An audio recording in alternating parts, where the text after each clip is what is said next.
وعلیکم ورحمۃ اللہ وبرکاتہ۔ یہ مزدلفہ میں موجود مسجد مشعر الحرام ہے۔ بہت ہی عالی شان اور بہت بڑی مسجد ہے، جس میں بیک وقت 12,000 مصلی نماز ادا کر سکتے ہیں۔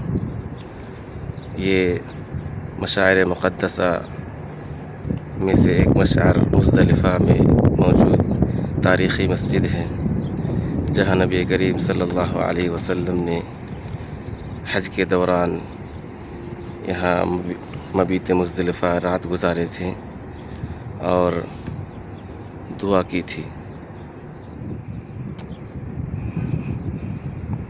بہت ہی بڑی جگہ ہے۔ مسجد کے علاوہ یہ باہر کا میدان بہت بڑا ہے، جہاں حجاج کرام 10ویں تاریخ کو رات میں عرفہ میں قیام کے بعد لوٹتے ہوئے یہاں رات گزارتے ہیں،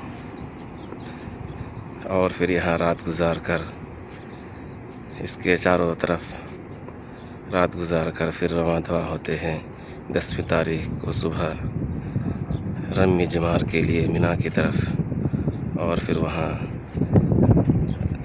جمرہ عقبہ کو کنکری مار کر پھر اپنے مسکن کی طرف جاتے ہیں، اور پھر حلق وغیرہ کر کے تحلل اول حاصل کرتے ہیں۔ تو یہ ہے وہ تاریخی مسجد، تاریخی مقام، ان 6 جگہوں میں سے ایک جگہ ہے جہاں نبی کریم صلی اللہ علیہ وسلم نے رب العالمین سے دعا کی تھی۔